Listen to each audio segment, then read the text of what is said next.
Good morning student, कैसे हैं आप लोग। एक बार फिर वापस हम आपकी नई क्लास के साथ आपके सामने हैं और आज हम पढ़ने वाले लेसन नंबर 5। लेसन नंबर 4 आपकी कंप्लीट हो चुका था। अगर हम बात करें लेसन नंबर 5 की, तो यहाँ पर लेसन नंबर 5 जो है आपका वो है राजनीतिक समाजीकरण। राजनीतिक समाजीकरण। और राजनीतिक समाजीकरण की अगर हम बात करें, राजनीतिक समाजीकरण क्या है, तो देखिए राजनीतिक समाजीकरण एक ऐसी प्रक्रिया है जिसके अंतर्गत कोई भी व्यक्ति, कोई भी नागरिक जो है वो राजनीति में शामिल होकर और समाज में रहने योग्य बनता है।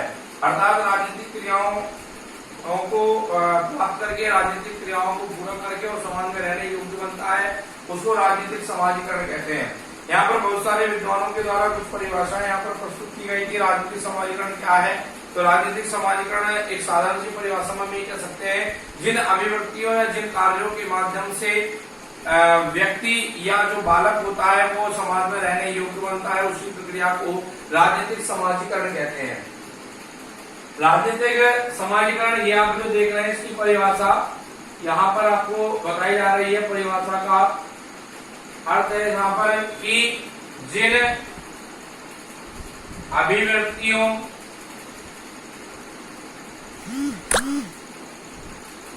या क्रियाओं के माध्यम से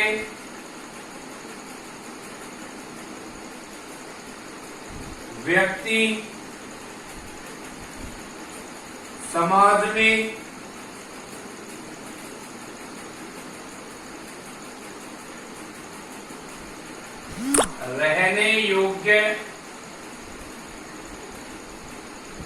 बनता है। जिन अभिव्यक्तियों या क्रियाओं के माध्यम से व्यक्ति समाज में रहने योग्य बनता है, उसी प्रक्रिया को हम राजनीतिक समाजीकरण का नाम देते हैं। उसी को हम राजनीतिक समाजीकरण के बारे में समझते हैं और जानते हैं। अब यहाँ पर मुख्य रूप से बात आती है राजनीतिक समाजीकरण के साधन, यानी कि राजनीतिक समाजीकरण जो है वो व्यक्ति का कौन कौन से माध्यमों से होता है। तो यहाँ पर हम अगर बात करें राजनीतिक समाजीकरण के साधनों की, तो राजनीतिक समाजीकरण के वह सब साधन है जिनका प्रयोग हम दैनिक कार्य में, दैनिक जीवन में हम करते हैं। इनमें सबसे पहले आपके आता है परिवार, दूसरा आता है आपके शिक्षण संस्था, शिक्षण संस्थाएं, तीसरा आपके आता है यहाँ पर शिक्षण संस्थाओं के साथ साथ तीसरे नंबर पर आपके आता है राजनीतिक दल। राजनीतिक दल चौथा यहाँ पर आता है राष्ट्रीय प्रतीक। राष्ट्रीय प्रतीक और पांचवा यहाँ पर आपके आता है जनसंचार के साधन। जनसंचार के साधन, ये 5 स्रोत है, 5 माध्यम है जिनके माध्यम से व्यक्ति का राजनीतिक समाजीकरण होता है। सबसे पहला बिंदु यहाँ पर आता है परिवार। परिवार जो राजनीतिक समाजीकरण की सबसे छोटी इकाई है। अर्थात जब बालक जन्म लेता है तो जन्म लेने के साथ सबसे पहले वो अपने परिवार में बड़ा होता है, परिवार में उसका पालन पोषण होता है। परिवार के अंतर्गत ही उसको ये सिखाया जाता है उसकी क्या रीति रिवाज है, क्या परंपराएं, क्या उसकी संस्कृतियां हैं। तो इस प्रकार से परिवार से सबसे पहले उसको शिक्षा प्राप्त होती है और उसके माध्यम से वह आगे बढ़ता है। इसके बाद आता है शिक्षण संस्था, अर्थात जब वो पढ़ने के लिए विद्यालय में जाता है। पहले गुरुकुल चला करते थे, आजकल वर्तमान में विद्यालय प्रणाली चलती है और उस विद्यालय में जब वो पढ़ने जाता है, विश्वविद्यालय स्तर पर पढ़ने जाता है, तो ऐसी स्थिति में अगर हम बात करें तो जब वह विद्यालय में पढ़ने के लिए जाता है तो कई लोगों के साथ, कई प्रकार के विद्यार्थियों के साथ बैठता है, उनके साथ वो अध्ययन करता है और वहां पर उसको अपने राष्ट्र के बारे में सिखाया जाता है, राष्ट्र की प्रणालियों के बारे में, विचारधाराओं के बारे में उसको बताया जाता है और यहाँ से उसको ये बताया जाता है किस प्रकार से उसको समाज के रहने योग्य बनना है, कौन कौन सी बातें समाज के हित में उसके द्वारा कार्य करवा सकती है, कौन कौन सी बातें राष्ट्र में उसके द्वारा कार्य करवा सकती है। अर्थात राष्ट्र या समाज की अगर हम बात करें तो उसके हित और अहित की बातें शिक्षण संस्थाओं के माध्यम से यहाँ पर सिखाई जाती है, बताई जाती है।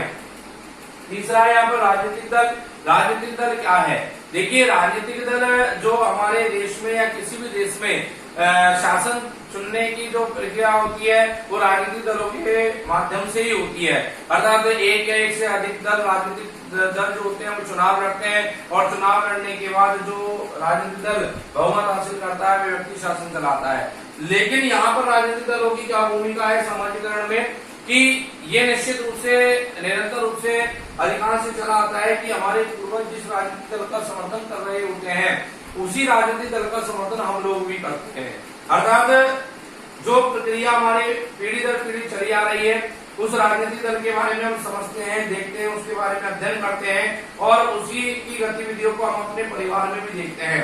तो इस प्रकार से उन राजनीतिक दलों का समर्थन हम लोग भी करने लगते हैं और जैसे ही राजनीतिक दलों का समर्थन करते हैं, उसमें शामिल होते हैं तो हमारी पहचान समाज के अंदर एक विशेष प्रकार की बन जाती है। अर्थात इसके माध्यम से भी समाजीकरण हमारा होना प्रारंभ हो जाता है। इसके बाद है राष्ट्रीय प्रतीक। राष्ट्रीय प्रतीक की अगर हम बात करें, राष्ट्रीय प्रतीक में आपके आता है राष्ट्रीय झंडा आता है, राष्ट्रगान आता है, राष्ट्रगीत आता है, राष्ट्रीय परेड आती है। अर्थात राष्ट्र से जुड़ी बहुत सारी चीजें जो हमारे राष्ट्र के लिए हमें जागरूक करती है, राष्ट्र के प्रति हमारे कर्तव्यों के प्रति जागरूक करती है और हमें ये भी बताती है कि कौन से कार्य हमें करने चाहिए जिससे राष्ट्र में कार्य हो सकते हैं, राष्ट्र का हित हो सकता है और राष्ट्र सम्मान के लिए हमें कौन कौन से कार्य करने चाहिए।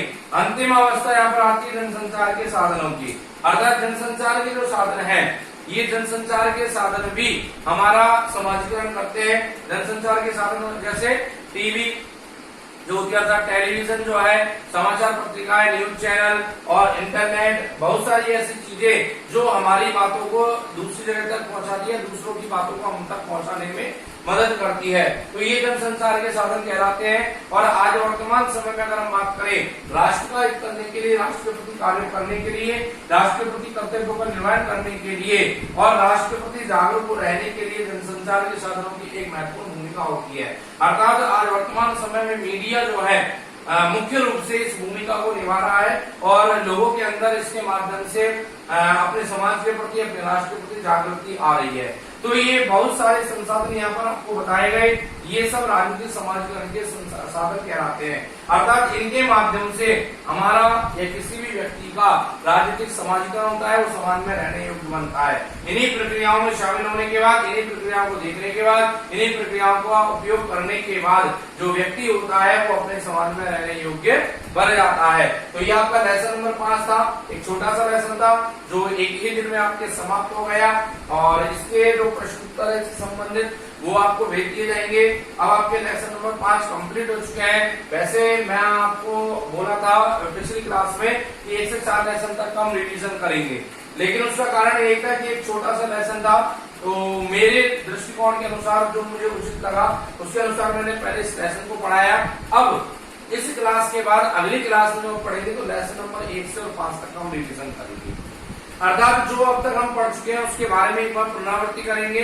कुछ विद्यार्थी जो लेट भी आएंगे तो उनकी जो समस्याएं होंगी वो भी हल हो जाएंगी। और दूसरी बात ये, जो आप शुरू से पढ़ रहे हैं तो शुरू से पढ़ते हुए आप कुछ चीजें भूल भी गए होंगे तो ये वापस आपके रिवाइज हो जाएंगी। तो इसलिए लेसन नंबर 1 से 5 तक अगली क्लास में आपका रिवीजन होगा।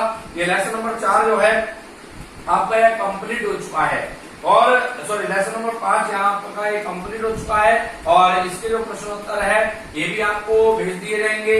मैं आपसे यही आशा करता हूँ, उम्मीद करता हूँ कि आप उसको जो डेली क्लासेस जो दी जा रही है उसका आप पूर्ण रूप से उपयोग करेंगे और उपयोग करने के साथ साथ उसका लाभ आप उठा पाएंगे, क्योंकि इस प्रकार की बीमारी या इस प्रकार का जो संक्रमण काल जो चल रहा है इसका कोई निश्चित समय नहीं है कि कब ये समाप्त होगा और इससे आपकी शिक्षा प्रणाली बाधित ना हो, इसलिए आपको विद्यालय के द्वारा ये सब चीजें आपको प्रदान की जा रही है।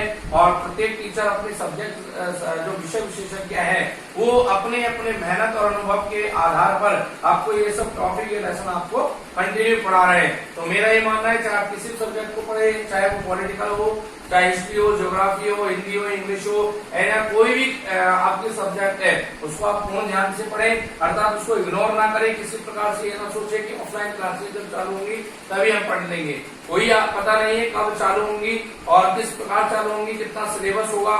और अचानक अगर गवर्नमेंट बोल दे कि आपकी फरवरी मार्च में एग्जाम होगी, इतना सिलेबस आएगा, सिलेबस तो कम कर देगी गवर्नमेंट, लेकिन एग्जाम अगर मान लीजिए फरवरी मार्च में ही अगर डिसाइड हो गई तो फिर आपको बहुत प्रॉब्लम्स का सामना करना पड़ सकता है। इसलिए आप प्रॉब्लम फेस ना करें, इसके लिए आपको ये सब चीजें आपको यहाँ पर प्रोवाइड करवाई जा रही है। तो जो ये लेसन जो टॉपिक आपको प्रोवाइड करवाया जा रहा है इनका आप कंप्लीट बेनिफिट लें और किसी प्रकार का डाउट या कंफ्यूजन आपके माइंड में क्रिएट होता है तो आप निश्चित रूप से उसको क्लियर करें, चाहे वो क्लास के माध्यम से करें, चाहे वो विद्यालय के माध्यम से करें, चाहे टीचर्स के माध्यम से करें, लेकिन किसी भी सब्जेक्ट में आपका डाउट और कंफ्यूजन नहीं रहना चाहिए। तो ये आपका लेसन नंबर 5 समाप्त हो गया। अगली क्लास में आपको लेसन नंबर 1 से 5 तक का रिवीजन करवाया जाएगा। और सबसे बड़ी बात जो आपको डेली बोली जाती है कि आप घर पर रहे, सुरक्षित रहे, अपने परिवार का ध्यान रखें, स्वयं का ध्यान रखें और किसी प्रकार का नुकसान आपको न उठाना पड़े, इस बात का भी आप पढ़ाई संबंधित विशेष रूप से ध्यान रहे।